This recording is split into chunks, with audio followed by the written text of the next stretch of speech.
आज गोरखपुर जटाशंकर स्थित सिंधी धर्मशाला कल्याण पैलेस में महान संत कंवर राम जी की 85वीं पुण्यतिथि सिंधी सांस्कृतिक कार्यक्रमों के साथ मनाया गया।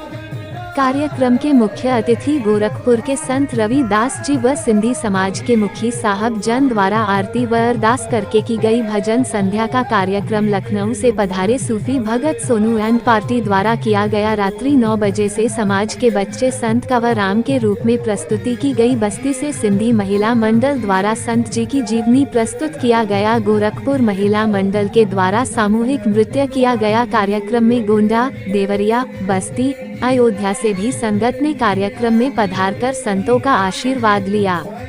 कार्यक्रम के आयोजक पूज्य श्री झूलेलाल सिंधी सेवा मंडल के सदस्यों द्वारा भंडारे का भी आयोजन किया गया। कार्यक्रम का संचालन शरद लखमानी ने किया।